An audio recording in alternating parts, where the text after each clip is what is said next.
This is Talkin Con.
Hello there, everybody. Welcome along to Talkin Con, a cup of tea with an Englishman in San Diego. My name's Learn Sultana, and this is where we talk convention culture, Comic-Cons, the stuff that you enjoy at such events such as comics and pop culture.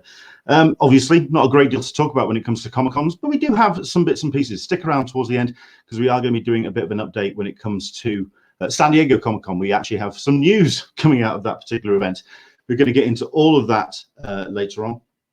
But as always with our shows, because we don't have much in the way of con news to talk about, we can talk about what's happening in the world of comics and the comics industry. We've covered a lot of things over the course of the summer when it comes to the way that the industry has weaved and ebbed and flowed over the course of the pandemic, the way that it's evolved, the way it's changing, and it's changing rapidly. I mean, considering that we're talking only a couple of months ago when Diamond decided to shift its model, and DC have changed its way of operating its business. There's so much happening in the way of comics, which is makes it such an exciting and vibrant place to work. However, it's still very much a interesting and difficult place to work, considering that not a lot of people have a disposable income. Money's running out. People are stressed. People are looking to find themselves a distraction. But at the end of the day, it's a very difficult and interesting landscape to work in, which makes the launch of a comics house, especially one here in the UK, a very interesting proposition indeed. We've got ourselves some great people joining us today. We have ourselves the people behind Storyworlds Media who are here with us today, and it's a pleasure to have you joining us. We have ourselves Max Gadney, we have ourselves Ramzee, and we've got Simon, I'm going to get this wrong, is it Delafond? Perfect. My God. Okay, listen, that's usually where things go horribly wrong. I usually get, I mean, let's put it this way, there's a couple of people in the creative team which I know I'm going to have to pass over to Max to pronounce the surname of one or two of them. But listen, it's a pleasure to have you joining us today. We're going to be showing some bits and pieces from some upcoming books from Storyworlds Media. This is something that you may have seen on your social media over the last couple of weeks. I think the things that obviously got my attention is the fact that it's a UK comics publishing house, brand new and straight out the gate. 4 books and coming with a slightly different model than you might expect. It's all the brainchild of Max Gadney, and I think it's only fair that we let Max kind of introduce himself and explain what Storyworld Media is all about. First things first, I think, Max, if you could introduce yourself, sir, please. Yeah, hi. Well, thanks so much for having us. It's fantastic. And I hope while everyone sort of sits in this world bereft of meeting each other and go to cons and all the rest of it, that we can provide some sort of entertainment for 40 minutes or so, or however long it's going to be. So my name's Max, and I'm the founder of Storyworlds. And some of my creative team will introduce themselves in a sec. I mean, my background is, I mean, I'm a comics person. I mean, I haven't been working in comics, so Storyworlds has been going since February this year properly. Been sort of doing background work on it a little while, but generally February this year, 2020. But, you know, I think the journey for me started really when I was sort of age 4 and I lived in London, and my mum, you know, I was in a pram, one of those rickety 70s prams, and my mum pushed me into a 1970s British newsagent that sort of smelt of print, ink and sweets, ink and sugar, and probably tobacco. But I mean, everyone's kind of inured to all those, you know. I was probably smoking myself, so you know, I could only smell the ink and sweets. But the first thing I reached for was a 2000 AD. And, you know, and I think it was an Ant Wars 2000 AD too, because what 4-year-old is not going to want, you know, I don't think I could read back then, but I could sense the words "die ant" on the front of this prog, and it must have been an early one. And I think since then I've just been a comics, you know, nut. And that's sort of driven me through, you know, as a comics fan, really. So, you know, talking about this stuff on a fan level, I've done a lot of. Publishing it at a professional level, I've been doing about 10 months of. So, but, you know, I think the thing then I'd be bringing to it is, I think, you know, basically in the last 25 years, I've been working as a designer. I've been working in the media. I've worked at the BBC, in news, in TV, and I run my own business, my own design company for the last 10 years, really. So I've got a bit of a sense. I feel like I'm on The Apprentice as to why you shouldn't fire me. But, but let's not mention The Apprentice for many reasons. And, you know, so I think some of those weird outside insights from outside comics are, you know, any insights outside an industry are always useful when trying to do something new in that industry. But also the bottom line is the stories have got to be great and new and interesting. So that's also what we are spending, you know, 97% of the time on, is making that stuff right.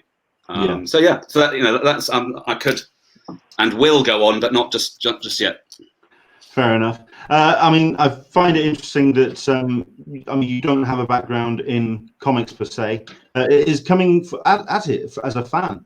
Why did you feel that now was the time to really kick up the gear with Storyworlds Media? Because I can imagine that was a name and an idea that has been percolating in the back of your head for quite some time.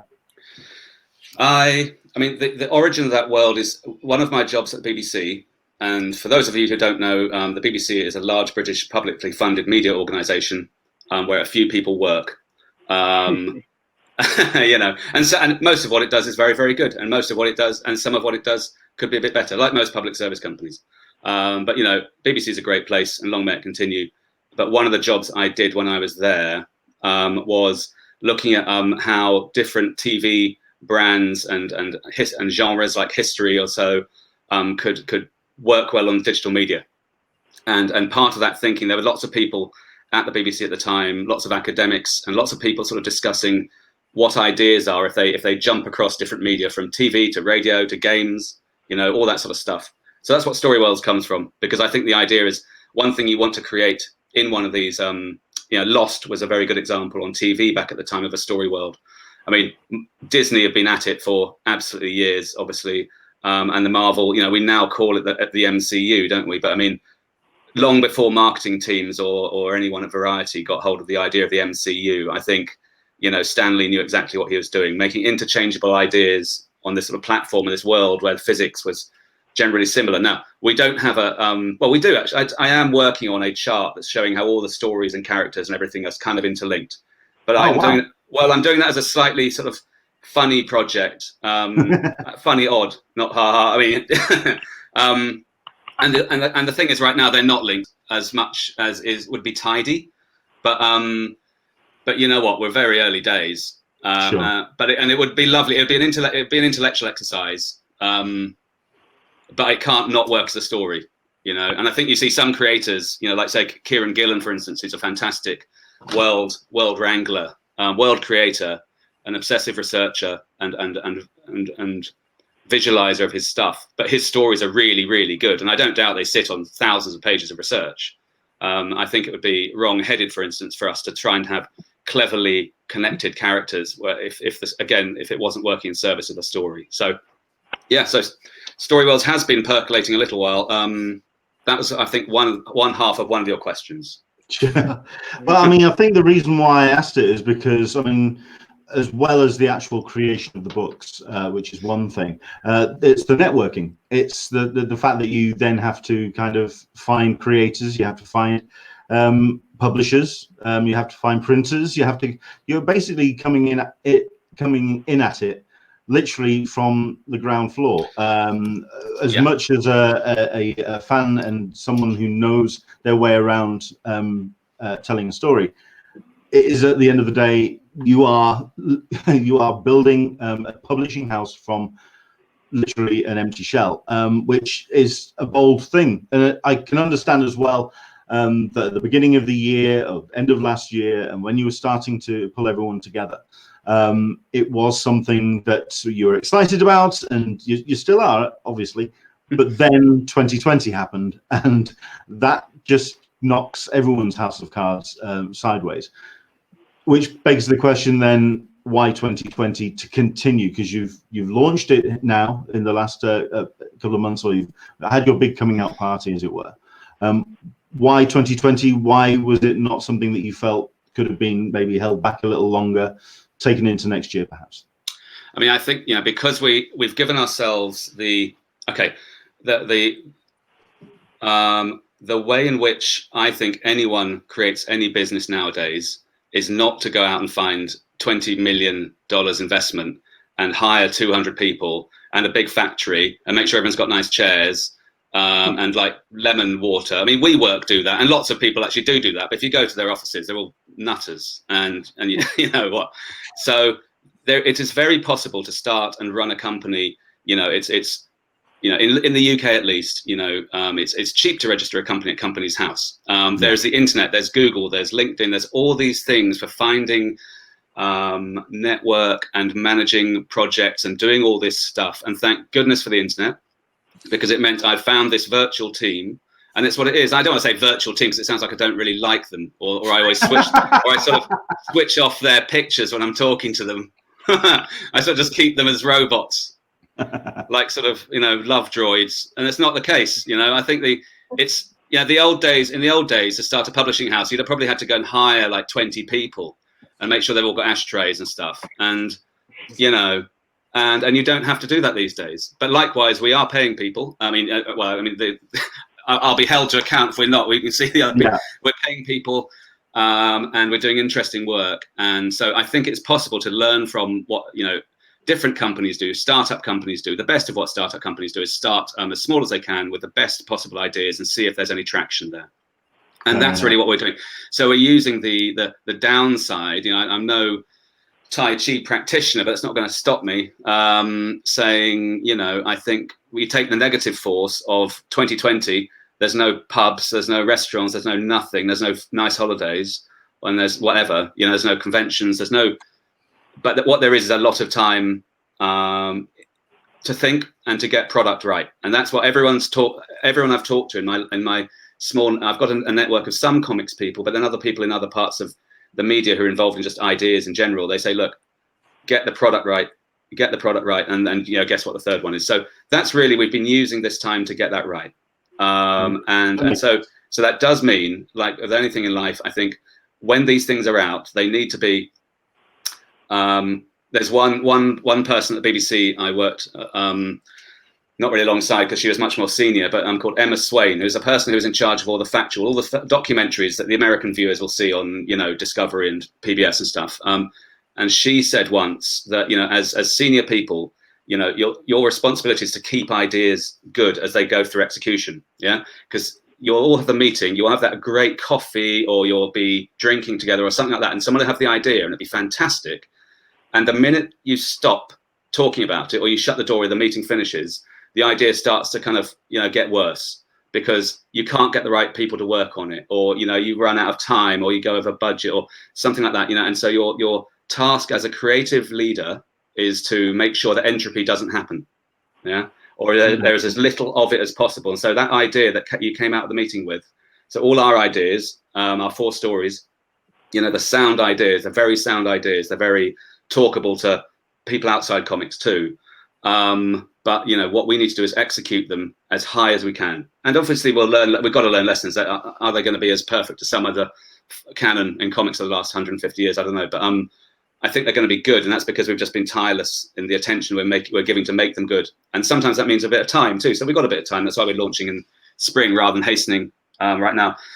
And the final thing is we're not trying to compete direct with you know, obviously the big silly people, but we're not like we're assuming digital distribution. So certainly Amazon Comixology is pretty good. We're looking at a couple of other ones too. And we're going to look outside. Well, we have to be outside. We're too small to go for Diamond. But at a time when Diamond is also, you know, facing its own, you know, some of its best customers are also, you know, making new decisions. There seems to be lots of interesting stuff there. And there's a lot of, what there are a lot of is interesting conversations with people in comics that I've talked to about distribution models, again, to get the right ideas, our ideas, out to people who don't necessarily go to comic shops enough. I mean, I'll shout out to Mega City Comics. I mean, not that they need my shout because they've had enough of my money over the year. But, I mean, but Mega City Comics in Camden, you know, fantastic place, second only to I think Comic Showcase. You know, rest its soul in wherever Neal Street. You know, I think it's a great shop, but lots of people don't know about it and wouldn't go into it. And I want some of these books. This is why I'll get into our, you know, our formatting thing, but they're going to be as available as books as much as comics. Well, I mean, I think that's where I maybe made a slight, not disservice, but I made it a bit more disingenuous at the beginning of my intro because I said you were a new UK comics house. You're not doing monthly comics. You are releasing graphic novels, and you're going for a slightly different model. And I think that's interesting. We'll get into that in a second. We'll go back a little bit to the networking and, like you say, getting the team together. And we'll introduce two of the people you've pulled together. You've got Ramzee joining us. Hello, Ramzee. How are you doing? Yeah, good, thanks. I think we'll start with yourself. If you could introduce yourself, give a little bit of your background, and tell us how you first heard about Storyworlds. Well, I'm Ramzee. I'm a comic creator from South London. Been doing it for 5 years. My second comic was nominated for a British Comic Award and won the second prize at the Faber's Fab Awards in 2017. I've written for Rebellion, the Tammy and Ginty special that was out this summer. Rebooted one of their old 70s characters, really cool. Really good feedback as well. And I'm working on a lot of projects at the moment that I can't talk about, annoyingly. Fair enough. And how did you get introduced to Storyworlds? How did they start knocking on your door?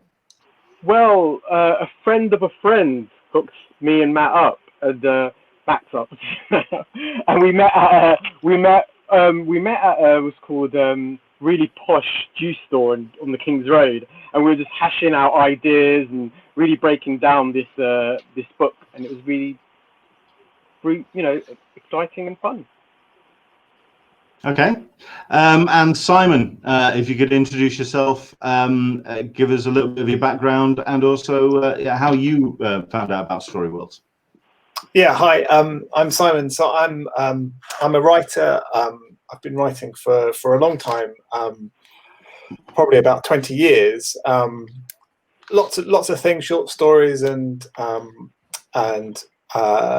movies and TV programs, all sorts of things like that. And I worked with Max at the BBC on that at the same time that project that he was talking about, that kind of idea of getting broadcast media online. And so we worked together on a few of those sort of history projects that he mentioned. And then earlier this year, I've been kind of kept in touch with Max, and I saw his email go out about Storyworlds, and I thought, well, hang on, that's right up my street, that is. So I dropped him a line, sent him some of my stuff, and we started just sort of talking about some of those ideas that he had, and I was just kind of, you know, coming up with some suggestions and sort of, you know, pointing him in you know, like a different direction perhaps, and that turned into him asking me to co-write one of the books.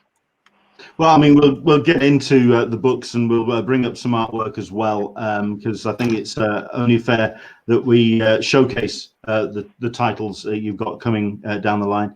like I say, they're not going to be monthly issues. It's self-contained books. They're graphic novels out of the gate. So we've got ourselves 4 titles which are going to be released. And are they all coming out at the same time, Max, or are they getting staggered? What's the release schedule? I think we will stagger them. Okay. And yeah, we're going to stagger them.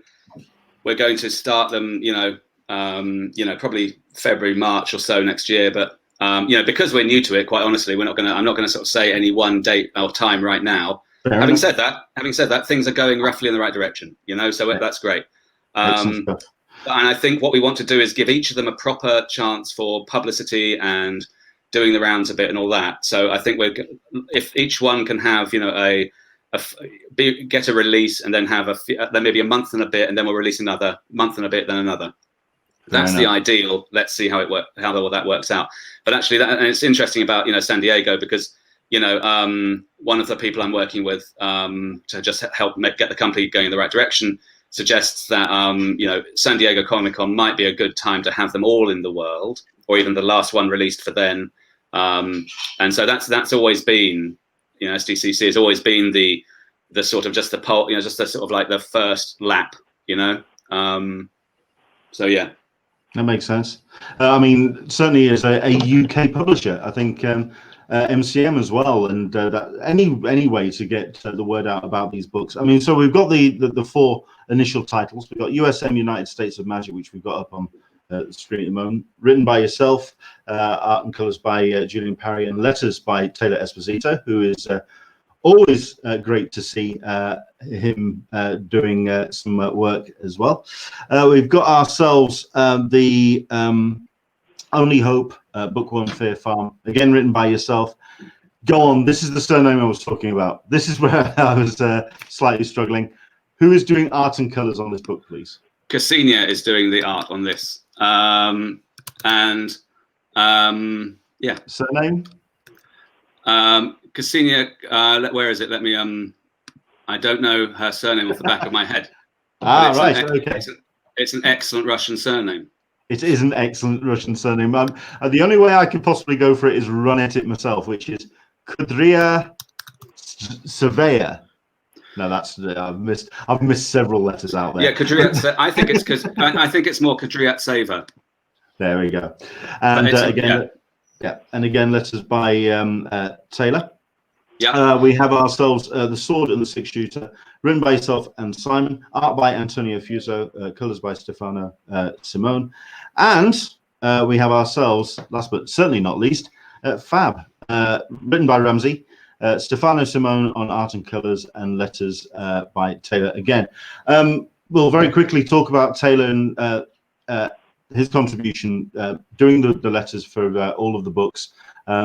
Obviously, the letterer is somebody that really can also determine the tone of a book, and also the obviously the range that you're putting out. If you can just very quickly talk about the importance of Taylor's contribution. Yeah, excellent. The books that we are doing are, they are diverse, I think, in sort of the audience they're looking for and the sort of tone. One is set about 100 years, 150 years ago. One is set, about in 70 years' time. We do near future, near past sort of stuff, and for a variety of different sorts of subjects, as you can see.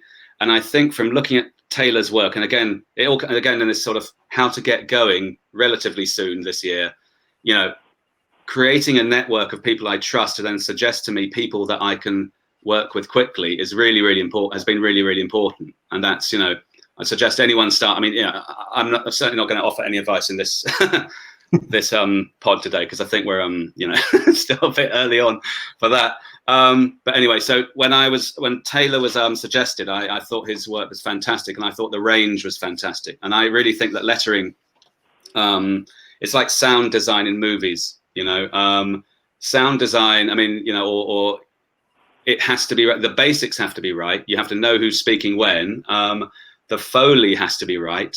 And I remember one of my favorite, and sound effects again, so 2000 AD, obviously a huge influence on me. If anyone remembers the sort of Think Angel story where he's crawling around the sewers, and Think Angel's this guy with sort of a skeletal figure with a pet mutant rat. But the rat that accompanies him and poison bites people always makes this little claw scratching noise called Scrit Script Scrit. And Scrit Script Scrit is one of the best pieces of comics foley, and it's lettered really well by Tom Frame back in 2000 AD, and it's just perfect. And so if our action points, which I'm quite a believer in action that goes, I mean, Ramsey can talk about his book, because I think, you know, anything's going to happen in that one. But I think some of the other books, I think, where I've done a bit more of my, I think I like stories that kind of, a bit like music, you know, goes a bit slow then fast and slow then fast. And I think lettering should do the basic job very well to let you know where you are and who to care about. And then when things go off, it really, really should. And I think Taylor's work, I'm not going to, you know, I haven't talked to him about any of this stuff. I mean, he'll get it anyway when he sees the scripts. Yeah.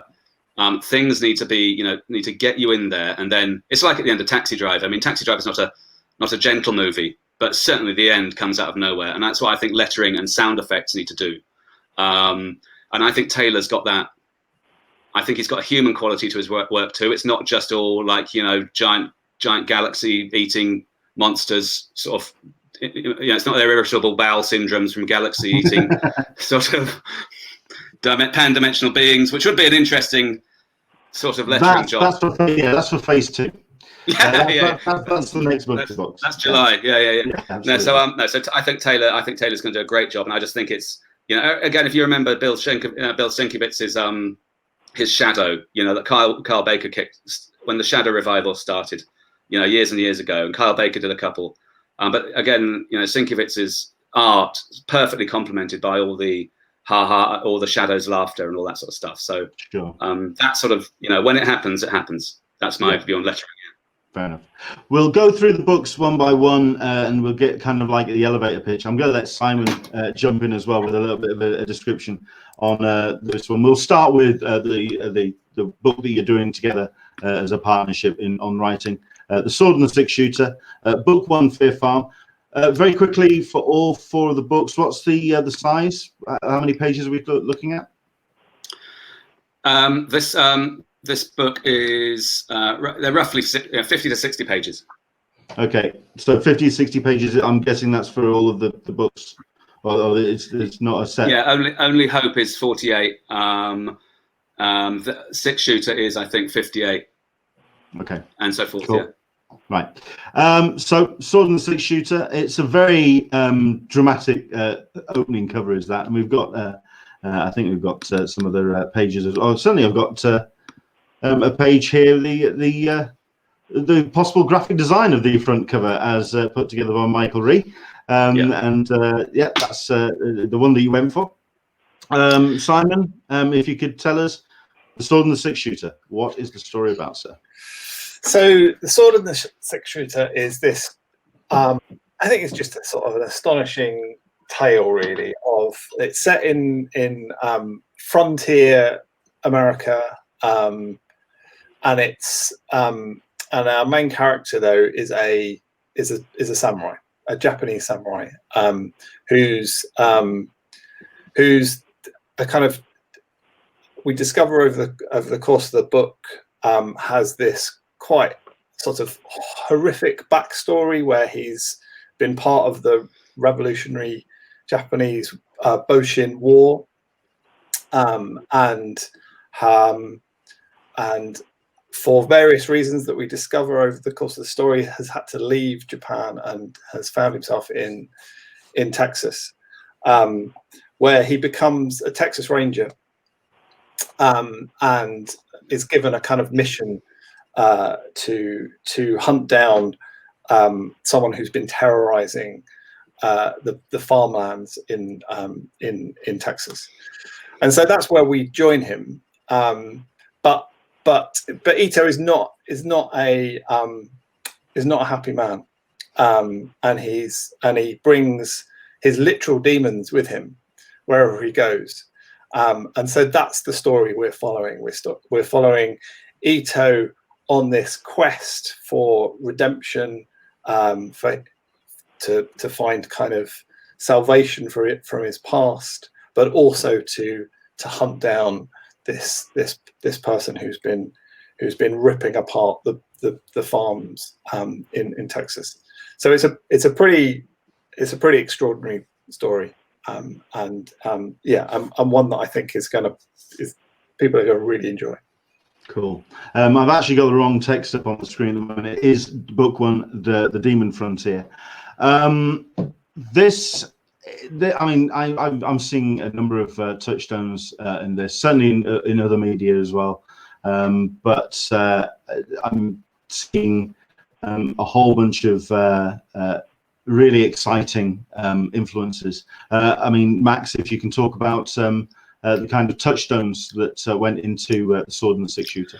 Yeah, yeah, totally. And it is in the the launch portfolio. It's the most solidly understandable genre book to comics fans, to action movie fans. I think when you see it, I think other people would love the other stuff because it's great and original. But this is like you see it and you get it. And I think, well, where do we start? We've got to, I think, start with Lone Wolf and Cub. And that's and it's very difficult doing something that is so grounded in well, I think we've taken the genre, we've moved the genre on. The genres of Western and samurai movies, both of which learned a lot from each other. Anyway, so there's always been that kind of cross play between them. I think a couple of I think so. You've got Lone Wolf and Cub, and that's where we nod. The hero is called Ito, Kojiro, as opposed to Lone Wolf and Cub's hero is also called Ito. I think I really like the sort of like the in-depth research from I think Garth Ennis. I think Garth Ennis is fantastic, and I think the use of the way he looks at Texas and oddity, the strangeness of Texas. Now we're talking about 1870s Texas before it was actually wholly formed and all the rest of it. It's the last of America to become tamed as such. I think, and because of that, I think Cormac McCarthy's Blood Meridian was a big influence. The book isn't as bloody as that. It's got to be available on the Apple. I don't think you could do a comic of Blood Meridian. They've struggled to do a film. You couldn't do a comic. So I think Blood Meridian, and also I think if you look at some of those other movies, the Coen movies, No Country for Old Men and so forth. Yeah, and I think art-wise, I'm not going to speak for Antonio and Stefano and the art, but I think we want to, as a British comics publisher, it's not just about doing British stuff. I love stuff that's firmly based in Britain. I think some of the Hellblazers, where Constantine's in proper old-fashioned pubs and all the rest of it, are fantastic. But I think Britain at best looks out to the world and brings other influences in. So I think if we're writing with, if we've got Italian artists doing a samurai western, I think something interesting is going to happen there. And I've got my own biases about what I think could happen. I respect the artists enough to say, you guys get on with it, that sort of thing. Sure. I think that's what the thing that kind of interests me, and I'm going to ask the question of Ramsey in a second. When it comes to the fact that you're usually when you hear the term UK publisher, it is something about UK stories. It's touching on UK culture, and it's embracing those diverse stories that we have in this country. It's the fact that you've gone a slightly different route, and you are looking international. You are looking for a world view when it comes to the stories. Is that the case then with Fab then, Ramsey? If you can talk to us about this book. Is it Fab or is it FAB? It's Fab, but it's Fab. Yeah. Do you want me to talk about like how it fits within like internet, whether it's with a British sensibility or an American sensibility? Absolutely. Well, we'll go in with the actual the story picture of Fab. Tell us about the story and go into that if you can. Well, basically the story is a new 3D printing technology that allows people to print whatever they want, including clones of themselves, leaks on the black market, and an ex-soldier called Marcia Clay gets recruited to a secret government task force where they have to track down all the Fab machines and find the source. So, yeah. And if I have to do like an elevator pitch, I'll be like, it's like BBC's Line of Duty gone Philip K. Dick. That's fair enough. Okay. So you're saying about the worldview that you've infused into this book, and also as a British creator. So yeah, what's your take on that? Yeah, I mean, I was talking about this with Max as well. Like, thing that I found really interesting about British science fiction in comparison to American science fiction. A lot of American science fiction early on, traditionally, was very pro-science, optimistic. They had like scientist heroes in the pulps that continues on to Marvel with, you know, the main characters in Marvel are scientists. Whereas Britain, you know, we had Frankenstein, War of the Worlds, 1984. We had a much more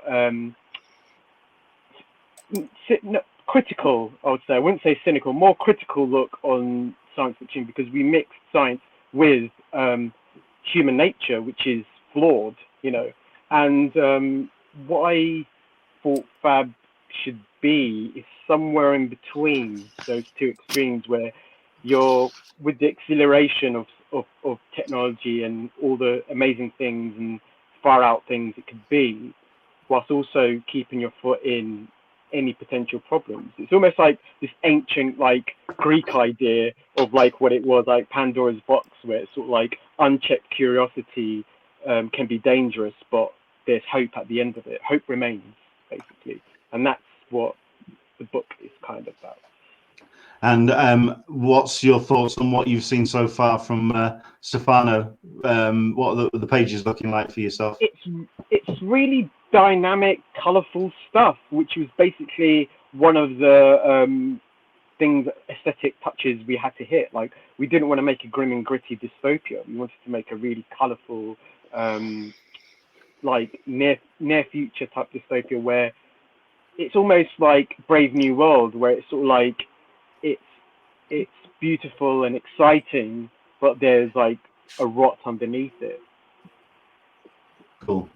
I think when I've spoken to you, or when I've heard interviews with yourself, I know that one thing that you found very frustrating is that certainly British comics, or the perception of British comics and British creators, is that it gets to Watchmen, it gets to like the British invasion of the 80s, and then it just kind of seems to stop. There doesn't seem to be the next evolution, certainly for British creators. Do you feel that Storyworlds is somewhere that British creators can be the next thing, and for 2020 be a stepping stone to create the next wave of British creators?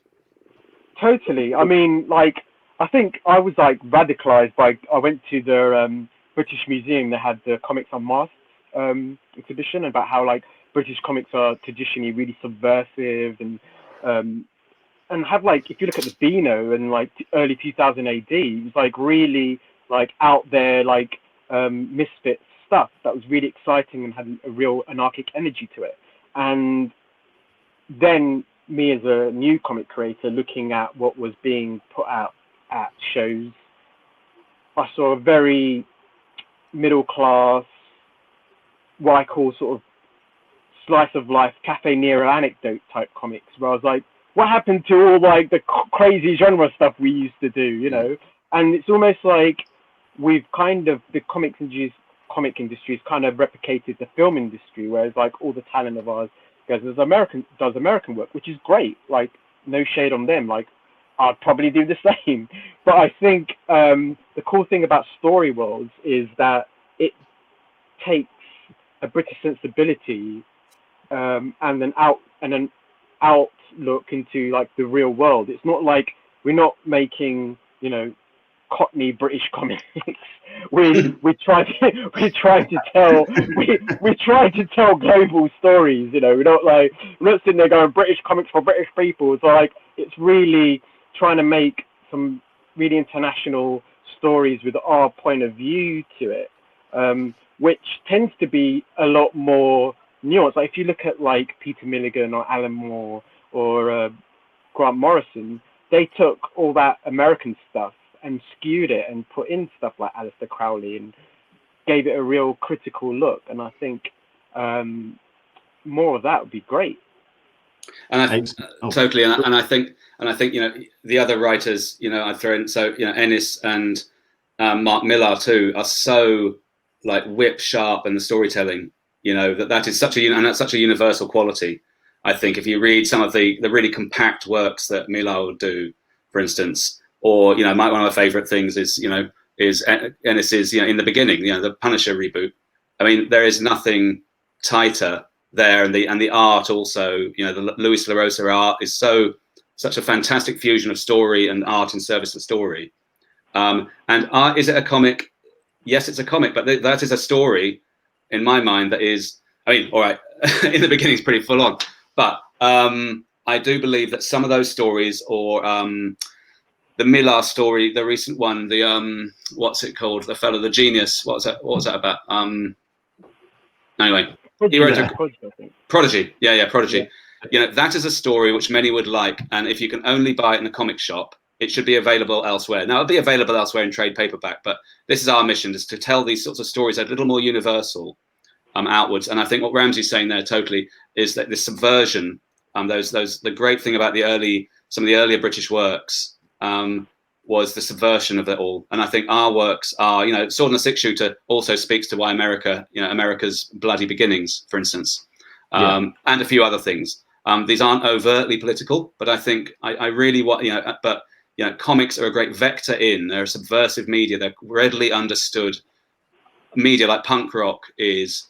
And I think if we can educate, the time in the world where, I think people need to kind of be questioning things as much as ever. Comics are a fantastic way to do that. And it's like really, I like even looking at like the books that are coming out from Storyworlds. You've got like really topical subject matter. We're dealing with colonialism. We're dealing with technology and like tech elites and stuff like that. Is really pressing stuff. We're not doing slugs from Mars again. You know what I mean? It's like we are tackling really big topics and doing it in a really accessible way that is super exciting, and I can't wait for the readers to check it out. Brilliant. So we've introduced 2 books, and I'm going to bring the 3rd and 4th in. I think the one thing that I am going to have to bring up is the fact that, Max, you have written 2 of them, and you've co-written the 3rd. Don't take this the wrong way, but an accusation that could be leveled at is that this could be a little bit of a vanity project. It's something that you've obviously putting a lot of time and money and effort into, but they are, out of the 4 books, you're doing 2, and you're co-writing the 3rd. What would your response to that be? And yeah, fair enough. I mean, if they're any good, then it won't matter. By then, that's a very good point. I think, and they are good. So it's a question of us executing well. But sure, I totally hear you, and I think, and again, most businesses, and this will need to be a business at some point. That's going to return. I think are started up by as small a team as possible. And what I'm doing is onboarding talented writers as quickly as possible. So I think I need to have enough of a control over the initial development slate, which are these 4 titles we're sending out, because they need to feel Storyworldsy. And quite honestly, I think if I'd found 4 random writers, they wouldn't have written stuff that kind of feels like it belongs in the same stable of stories off the bat. Certainly not so quickly. So I think, yes, I have sort of like ushered these things in, but I've already got my mind on who's going to be writing all 4 versions of the new books, and you know what, not all the books might get a book 2. All of them could run through book 1 through 20. I mean, these are expansive, interesting characters and worlds and stuff which each one of them inhabit. And I've got a sense of who can be writing all these things. And you know what, they won't all be me. but I will probably pop a couple of others ones out, I'd imagine, because I like it. But I think that yeah. So we'll see. So I think they're going to come out. I think they're going to be decent. But I think that's also part of assembling this sort of virtual team. Where people can kind of. We've got Ramsey doing this one. Simon's helped me on the next one. Simon and I are actually in discussion right now about another one, which he'll just kick off himself, basically. So yeah. Fair enough. I mean, nobody said this to Stan Lee. Like, he wrote most of the early Marvel books all by himself, basically. So it's all like there's a big tradition of that, and Pat Mills as well, right? He wrote a lot of 2018 himself. So I don't necessarily see it as a vanity project. It's like when you're starting a company, like it's going in there and like setting the bar and how it's supposed to be, like a showrunner, basically. And like, yeah, even like talking about it as TV, like looking at the differences between America and England, whereas like in England, the showrunner would write the whole thing, whereas in America, they'll set out teams to do this. And I kind of feel like what Max is doing is a mashup between the British showrunning aspect of it and also the tradition of like brand new comic companies, like when Marvel dropped and when 2000 AD dropped. It's like these visionary voices that have set the bar, and you know, future creators can come in and add their voice to it. But I think there's also the element as well that you are setting your stall out. It's a case of, I mean, like you say, Max, if you did bring together a number of disparate voices, it could also feel, especially if it's new talent as well, that it could be a case of the whole thing is relying very much on untried talent. At least this you're kind of, it's on your shoulders. There's a sense of bullishness, a bit of tipping the shoulder. You're setting the stall. You've got to. I think you've got to start somewhere, Sure. and I think one has to start in a direction with a position or a brand or a recognizable thing. I'm very interested in what some of the other press, you know, these newer, you know, better funded and whatever, you know, presses like, you know, TKO. You look at TKO or AWA. People like that coming up, you know, some of them have more of a sort of a voice, a bound in voice.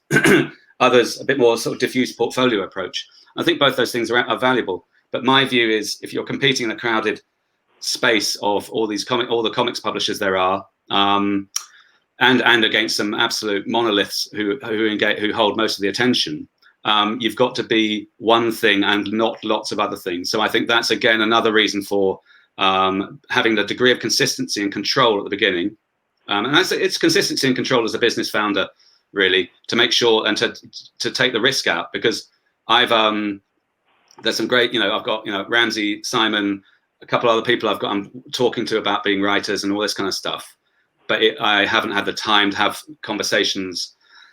I think if everyone's writing stuff off the bat, as we say, things might be a bit less consistent. But yeah, you know. Fair enough. Well, let's go. Go on, Ramsey.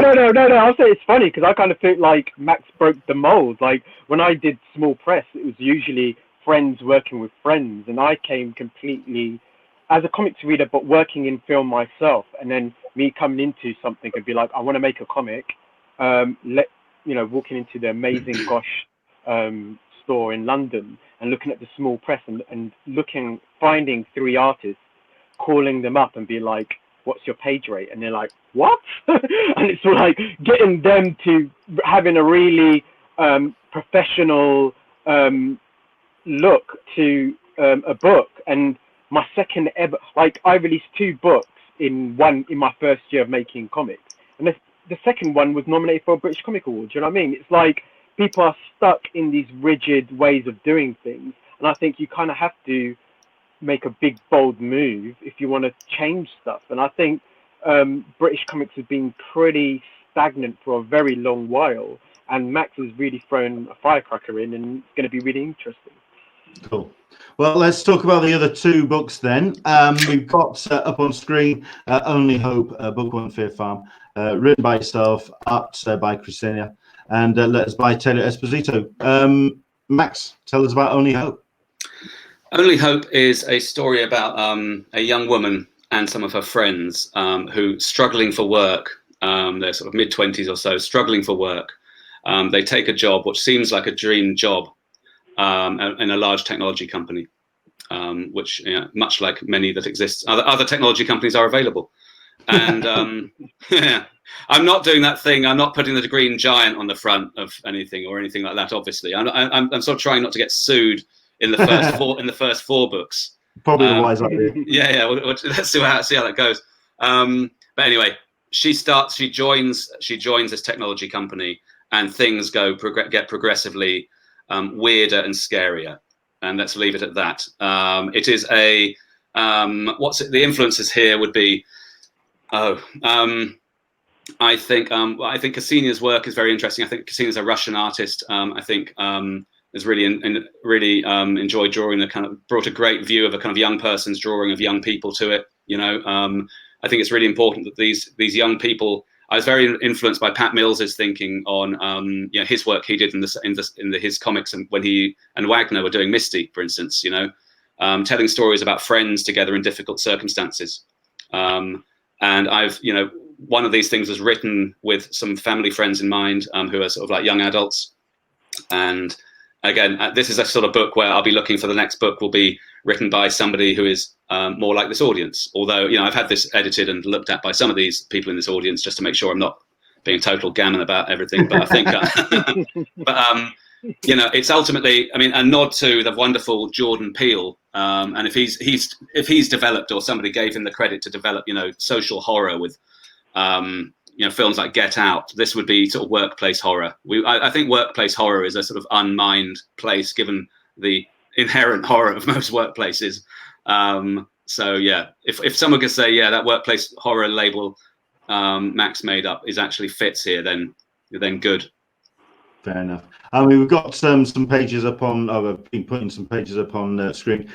These are unfinished, obviously, but what Sina's doing is just incredible in terms of the way that the page is laid out and the artwork that is getting put forward. Where on earth did you find her? Again, it's thank God. I'm fairly I get busy. My great auntie said I was a busy child. I think there's probably a medical condition for that now, isn't there? Though I'm neurologically diverse, that's for sure. And I think just a lot of time looking quickly at the internet with coffee, and using internet, like any sort of approach to business approach or journalistic approach to finding solution to a problem, just amassing a massive list of people of people, then going through them, setting some criteria and going through them and marking up as my list of initial stories came out, then you get this list of talented people who can work on them. And that's how, I was introduced to Ramsey, for instance, by some other comics people who are in the States, so, and then actually talking to Ramsey, his sensibility is uniquely about fab. And I think you'll get that. I think we enjoy talking about that sort of stuff. Ksenia. So she has an excellent portfolio website on the web. So yeah, and she's great. And and I think this is not superheroes. There's no insane foreshortening. There's no nothing, because it doesn't need to be. But this is a story where things get worse and worse for the hero, and she needs to sort it out. Fair enough. Like I said, the artwork looks amazing, and definitely sold on that. And then last but not least, we have ourselves USM, United States of Magic, which is an intriguing title straight off the bat. Book 1, Grand Theft Global, with art colors by Julian Parry, letters by Taylor Esposito. Tell us about USM. So United States of Magic follows a young analyst called Dana Dryden. She's a sort of analyst at the Defense Intelligence Agency, and she's looking to do the right sort of work. And she gets sent to Iraq in around 2010, so post-invasion, she discovers that the war was not the war they thought they were fighting. She discovers that the bad people are not the bad people they thought they were fighting, and she discovers a way she might be able to kind of work around that. This book is ultimately a book about modern history. It's about kind of why countries fight each other. It's about what people do when that happens. It's a sort of Jason Bourne times Harry Potter. I think you might say, is it? Well, I was watching The Old Guard on Netflix the other day, and sometimes when you're doing these sorts of news stories, if you are a creative, if you're a writer, or if you're working with others doing that same stuff, you sort of watch the telly and you think, you enjoy the first few minutes, but then suddenly something happens in one of these programs. You think, my goodness, that isn't good. Thank you. Thank goodness that's not our story. Good. We can carry on with this. But The Old Guard is, are there timeless truths to things? Yes, there are. So the Old Guard is a, you know, if you like the Old Guard, you'll like United States of Magic. But I think we take it a bit further. I think we take it elsewhere. And Julian's art, as some of the viewers can see. So Julian's not here, can't be here today because he has some stuff he's got to deal with. But he is. I've known Julian quite a long time. And actually, Julian, big shout. Thank you, my friend, for just working with me while we figure this stuff out. So over the last several years, introduced by a mutual friend, Julian and I have been working on our own sort of projects, you know, early versions of some of these stories or other stuff or just artwork. And it's just been a nice thing to get up to, you know, meet together in pubs and stuff. But this is the real deal now. And I think, as you can see from the artwork, Julian's background as a storyboarder for movies and advertising and stuff. He's often wanted to do comics. Here you can see just the black and white art from the cover. I think he's drawing in the sort of linear clair tradition, the clear line tradition of European comics. This is not necessarily Tintin with you know, with you know, machine guns, but it's this is yeah, which I mean, I'll leave that. I think this is, what is it? I think there is, again, part of being a British publisher is taking advantage of, you know, the best of what Britain does is look across the world. It has all, you know, lots of people living here, has contacts with lots of different people, and it should look to Europe, it should look to Japan, look to America, and the best of all these different comics cultures, you know. And I think that's what Julian's art, we've often been interested in that in his work. And so this one's the one we've really, because the story is quite international. I mean, our hero will be in Iraq, she'll be in places in Europe, she'll be in different places. I think you'll get that sense from this. I think one of the other panels you showed was her at an arms fair somewhere in London.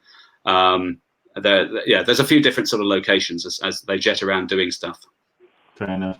Tintin / Harry Potter with machine guns is not the worst pitch in the world, by the way. just to say.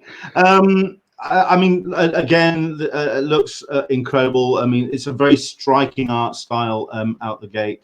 And it's looking like that's what you're trying to do with all of the books going forward. It's not your straightforward comics house. It's not your straightforward art style, and I suspect it's not going to be your straightforward stories either. It's going to be something challenging. It's going to be something intriguing, and I've no problem with that.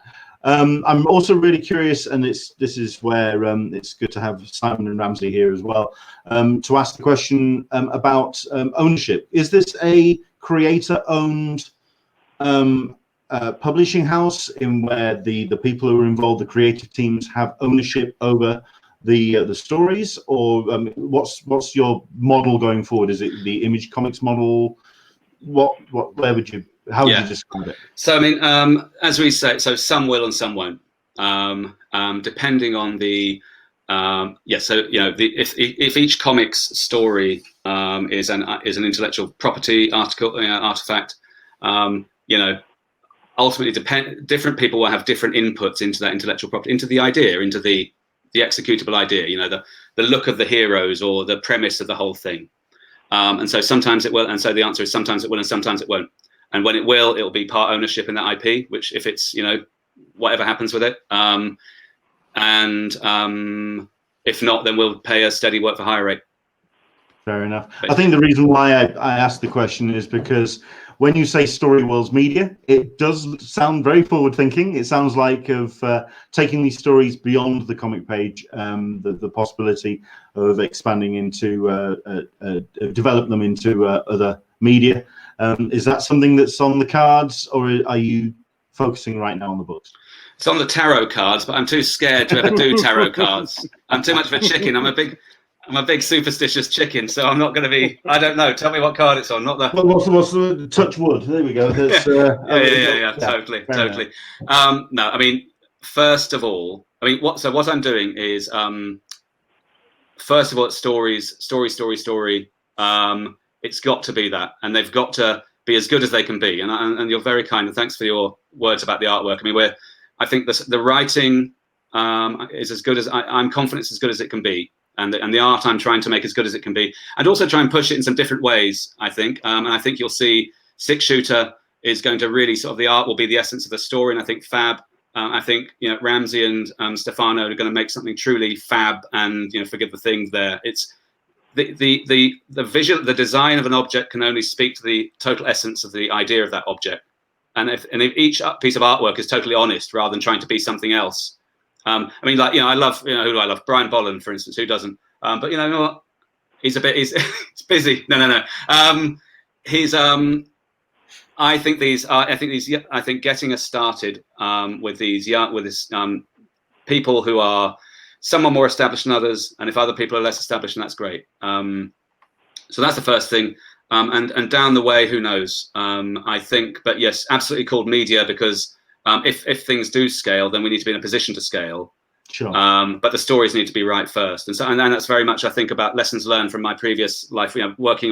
Looking at big things at the BBC, working on smaller things at my previous company, reading a lot about. I mean, I was a big Walking Dead fan. I mean, comics and TV wise, followed it all till everyone else sort of fell off.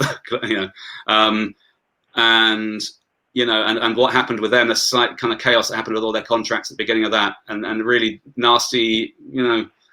Life's too short to have all that stuff if it just needs to, if it can be figured out early on. So I think we're quite honest with people up front about everyone's terms of engagement. And if the company, but to the bigger question, if people get interested, then great. But that's only going to happen if the stories are great. Fair enough. And you've got the 4 books lined up for spring 21. You talked already about the possibility of moving forward. How far are you planning into the next wave of books? And so that is, yeah. I mean, I am the ones that are in progress right now. That's occupying about 60% of my mind, at least, or 70% of my mind, at least. And the other 30% of my mind is starting to think, planning at least synopses or treatments for sequels to all these, in addition to maybe a couple of 2 or 3 other things that could be released alongside or instead of. Fair enough. But it's but planning rather than committing to launching all these things again. So that yeah. I think people who are watching this, certainly creators that will be interested in submitting stuff for Storyworlds. I mean, we've got the actual website up on the screen at the moment, and there is the tab there for submissions. It says there you're currently closed for submissions, but you are releasing details. What's going to be the plan moving forward to bring in new voices, bring in new talent? Is it a case of setting the stall out first? Let's get the stall set up first, and then bringing in new voices. I think we're going to. Okay, so in the new year we'll put up the new submissions policy, and I think that's going to be a combination of get in touch for a chat about any ideas that you've got. I'm figuring out right now what we do about that spectrum. This is where Comic-Cons came in handy. You know what? It kills me. It kills me. I mean, the last one, Julian and I went to the NCM last year. I mean, I was just sort of like looking around, just checking it out. I think the bigger US ones with artist alleys, for instance, would be useful. What I need to do though is have a clear written thing that says, look, if you're a person with ideas, then we want these sorts of ideas or within this framework, i.e. nothing too future. We don't want anything set in fantasy worlds where people wear furs, and or whatever. Yeah, I mean, furs is, if they're rich modern assassins working for some Central Asian republic, then maybe, but that's a different sort of fur than possibly lots of people are thinking about out there. Rabbit skins. So I think so there's that whole spectrum, isn't there, from like creator-owned IP that people want to bring to you to say, hey, publish my story, to people who want to work on a thing. And I'm working on what the policy is there, basically. I mean, it'll be a lot easier for me to say, hey, well, let's see what we've done. And if you think the same way, then get in touch. But I also think we need to be quite clear with people so as not to waste anyone's time. Bit better. Fair enough. I think the other last thing we'll kind of wrap up on is, and I'm certain Simon and Ramsey are excited about seeing their books published and seeing on the shelves. It's a case of obviously a very strange landscape that we're seeing publishing it at the moment, though. Do you see digital being the main format going forward, or is it a case of you would like to see as many of these on shelves in comic book stores as you can? Is that for me or the other guys? I think for all three of you, really. Well, I mean, certainly from a publishing standpoint, I think it's for Max, but obviously for Simon and Ramsey, the excitement of getting these out onto shelves. Yeah, you guys go first. I mean, Kickstarter comics is a trend, right? Scott Snyder's doing one. So many creators are doing ones at the moment. It's just, especially with the lockdown now, it's not a thing now. You can't really see it on shelf. But we don't know how the climate's going to be come the spring. So hopefully things will be moderately cool. But I'm cool with whatever. Like if it's a digital comic, if it's physical on the shelf, it's all good to me. You are somebody that looks to the future, sir. Yeah, I mean, I feel a lot of things have changed. Like you was asking about like Storyworlds Media, as in like stories that evolve beyond the comics into films. This is the world we're living in now. Like it's peak TV. There's Hilda it's a show now. Bone is on Netflix now. And back in the 20th century, we had to wait for there was one Teenage Mutant Ninja Turtles and one this, but now it's like the Wild West. And I feel like you can make a cartoon, you can make a comic on webtoons and be picked up. So it's all like you kind of have to figure this stuff out. Like it's where we are now, and it's like there's almost this sort of enemy rock sort of thing of like, oh, you're gonna make a movie now, or what's that about? Is it a bit, it seems a bit selling out, but that's what it is. That's what I mean. I think Grant Morrison released in his book Super Gods. He talked about the idea of like have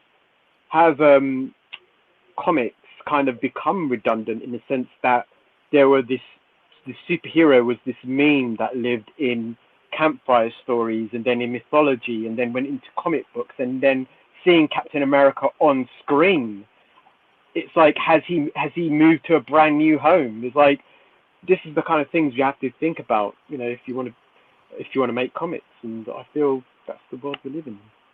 Fair enough. For good or bad. For good or bad, indeed. Yeah. Simon, obviously you want to see the book in the comic book shops, or do you see the books going to it's like Waterstones? I mean, this is both to Max as well. Is this more of a Waterstones kind of operation, or is it because you're not doing monthly floppies? Is it more of a is it true to the comics landscape? Well, you know what, I'm really just keen to see it out there, but I think the thing that Max said about that, getting to as big an audience as possible. So I was telling my I told all my family on our like family WhatsApp group about this, and everyone was so excited about it. My father-in-law said, like, when are you going to send me a copy? Like, can you send me a copy of it? Of course, I had to explain to him it wasn't quite ready yet. But it's that thing, though, of like, my father-in-law, I don't think has ever expressed an interest in reading a comic, but like he's into it now. Like I told him what the story was about, he's really excited about it. So, like wherever he can get it, like that's where I want it to be. So, and if that's a link or if that's on Waterstones, then whatever. Fair enough. I like the whole like comic store, bookstore thing is like really like weird and redundant now, in the sense like there's so many young people or even girls who feel more comfortable going into a bookstore than going to some comic stores. I mean, some comic stores are designed look like boys' bedrooms with like Vampirella with their bats out, and you're like going like, what the hell is this? This is not a safe space for me. Do you know what I mean? A lot of bad black books type comic dudes that are a bit, are you picking up Sandman then? You know what I mean? That kind of thing. And I feel like I love comic book shops, but I'm just putting forward the idea that not everybody can feel comfortable with them. And some people, and you look at stuff like Squirrel Girl that sells huge in Scholastic book fairs and Waterstones, and I feel like you need to diversify any point where people can get your stuff. And Fair enough. yeah, so that's really, yeah. That makes sense. Well, tell you what, I mean, we're at an hour 10, which is a little bit longer than we possibly said that we were going to keep you. And we don't want to bite too much into your weekend, even though in about 3-4 days, we're going to go all back into the longest weekend going. But we'll let you get off and enjoy the rest of your Sunday. We'll just wrap up with just one last overview of the books again. And also, Max, if you can just remind us, do you have a price point that you have for these books as well? How much you're planning on putting these books out there? I mean, we're working on it. I mean, it's, we're taking cues from basically whatever, if things going to be, again, as part of the distribution, I think the digital one, so we're going to go digital first, but I think they're going to probably be cheaper than the printed ones, which we'll need to look at the right printing technology to do that. We'll have some more expensive, larger print special formats for a few stores too. I think we're going to be looking at cherry picking a few stores to work with rather than trying to get them into all 1,500 American, comic stores. So, there's going to be a variety, but I think if you buy it digital, it'll be cheaper. I want to help drive digital comics. I think it's a good thing. But we can't ignore, people want the heritage of these things is a tactile, something in your hand, and that's got to be nice, and it's got to be affordable. So we'll take our cues from prestige. We're not going to be doing foil covers and a silly pricing to start with, for sure. But take our cues from that sort of model, and forward onwards from that. Fair enough. Because I was very curious to see if perhaps you'd be doing the model that I believe Walking Dead did, which was basically put out as I think they put out the trade like 4 issues in, and priced it really cheap so people could just kind of launch themselves into it. But curious to see how the price point is going to be. I'm excited for the books. They look amazing. The talent pool that you've got involved. I mean, I'm a Ramsey fan, to be fair. I'm really excited to see what happens with Storyworlds. The website URL is there on the screen, storyworldsmedia.com. And the fact that this is a new home for talent right here in the UK is an exciting thing. And I can only support the best I can. And I'll do absolutely everything I can to shout to the rafters. Max, Simon, Ramsey, it's been an absolute pleasure having you coming on. And all the very best and all the success to Storyworlds moving forward. Thank you. Thanks very much. It's been great. Yeah. Excellent stuff indeed. Thank you so much indeed for coming on.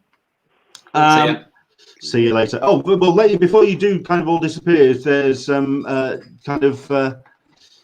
places for people to find out more about what's going on. I suppose with Max, is Storyworlds _? It is. It's Storyworlds _, and that is or on the main website. But on the Twitter, Storyworlds _. Excellent stuff. And also for Simon and Ramsey, if you could let people, where's the best places to go for people to find out more about what you're up to? Is it Instagram? Is it Twitter? Where's the best place to go? For me, it's Twitter. I'm currently cooking up my website, which is going to be bonkers and great, like Fab. But you can find me on Twitter being the usual crazy comic guy I am, which is it's spelt weird, so you can link it. Okay, and go for it. It's RAMZEERAWKZ on Twitter. Because Ramsey rocks. So there you go. Excellent stuff. Thank you. And Simon, best place for people to see what you're up to? Well, that's my next project, so I haven't got anywhere. I don't exist online at the moment. Fair enough. Well, in that case, I think everyone really should be paying attention. The Twitter handle is there on the screen, Storyworlds _. Do go check that out. Guys, thank you very much indeed for coming on, and all the very best with Storyworlds Media. Thank you. Thanks. Cheers, Anthony. Cheers. Thank you. So there you go. Do go check them out because, like I say, the 4 titles they've got lined up, I'm excited for all of them. They look interesting. There's new talent moving forward. And what's more exciting than that. That's brilliant.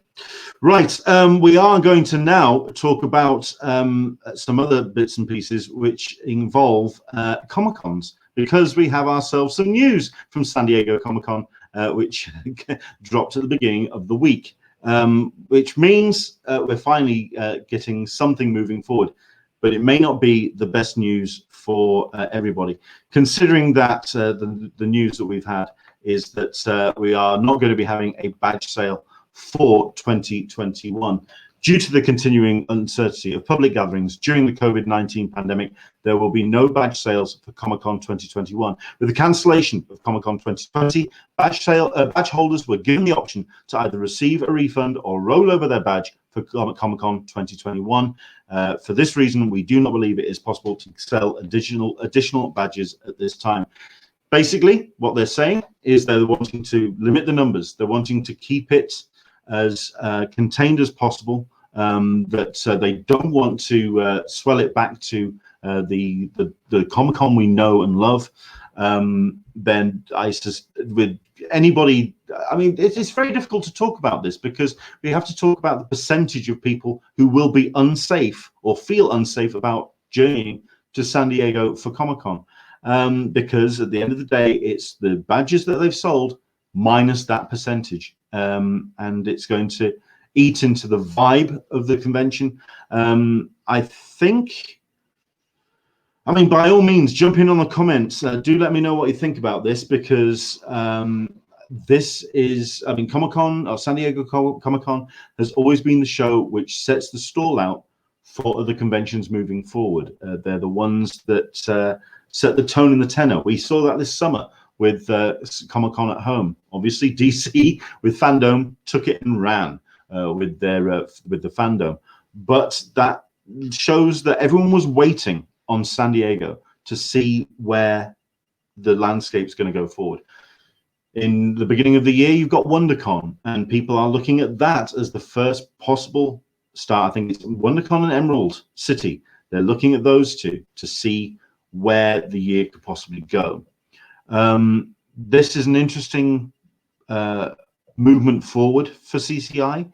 I think it's a responsible one, if anything, because of the paring back of the audience and just coming at it from also you could say from an established audience, an audience that knows its way around the building, knows its way around San Diego, knows how the thing operates. It's not new faces. It's not people who have got badges for the first time that may not know what they're doing and kind of can disrupt things. It's going to be chaos as usual, but at least it'll be organized, controlled, and chaos operated by people who know the landscape. Maybe that's one way of looking at it.